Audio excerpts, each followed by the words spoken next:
নমস্কার বন্ধুরা, Bengali food cooking চ্যানেলে আপনাদের স্বাগতম। আমি আজকে বানাবো ঝালমুড়ি।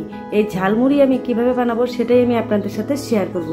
তো চলুন দেখিয়ে দিচ্ছি আমি কি ঝালমুড়ি বানানোর জন্য কি মেশাবো। এই যে এখানে নিয়ে নিচ্ছি আলু। এখানে আলু সেদ্ধ করে রেখেছি আমি আগে থেকে, 2টো আলু আছে। নিয়ে নিচ্ছি ধনেপাতা কুচি, আদা কুচি, লঙ্কা কুচি, শসা কুচি আর টমেটো কুচি। এখানে আছে চানাচুর, ঝুরি ভাজা, মটর আর হচ্ছে ভাজা বাদাম। এখানে আছে বিট লবণ আর হচ্ছে আচারের তেল। তো এখন আমি এখানে মুড়ি নিয়ে নিয়েছি, এখানে 2 বাটি মুড়ি আছে। তো আমি এখন কিভাবে বানাবো সেটাই আমি আপনাদের সাথে শেয়ার করব। প্রথমে আমি দিয়ে দিচ্ছি আদা কুচি, দিয়ে দিচ্ছি লঙ্কা কুচি,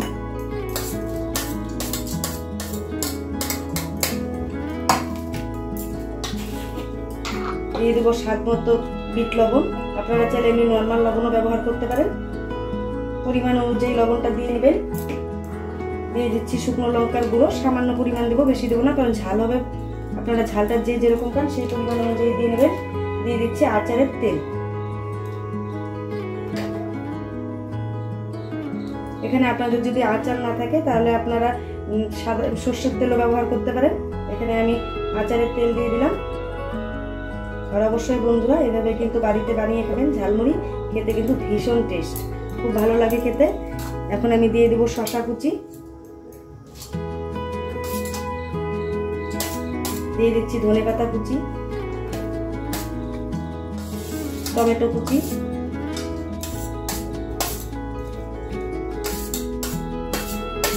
দিয়ে দিচ্ছি সেদ্ধ করে রাখা আলু। আলুগুলো আমি এভাবে টুকরো টুকরো করে কেটে আমি সেদ্ধ করে নিয়েছি। একটু ভেঙে দেবো, তাহলে মুড়ির সাথে ভালো মিশে যাবে, খেতেও ভালো লাগবে।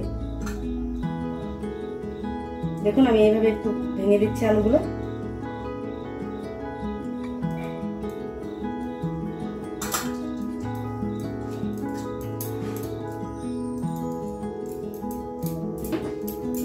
দিয়ে দিচ্ছি চানাচুর, সামান্য পরিমাণ চানাচুর, ঝুরি ভাজা।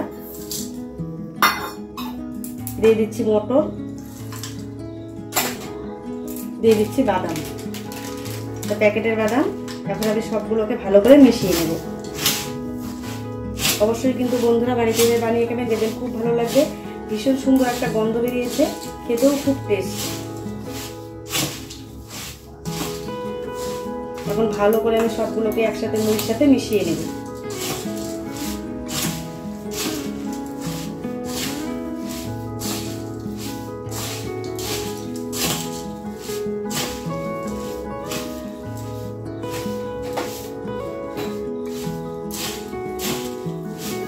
দারুণ সুন্দর একটা গন্ধ বেরিয়েছে।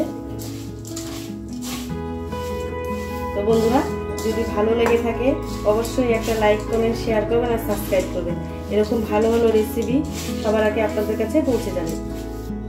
তো দেখুন বন্ধুরা আমার ঝালমুড়ি তৈরি করা হয়ে গেছে, দেখতে কিন্তু ভীষণ ভালো লাগছে। আমি একটু খেয়ে দেখলাম, ভীষণ টেস্ট হয়েছে। অবশ্যই আপনার বাড়িতে বানিয়ে খাবেন। ধন্যবাদ। Thank you for watching this video.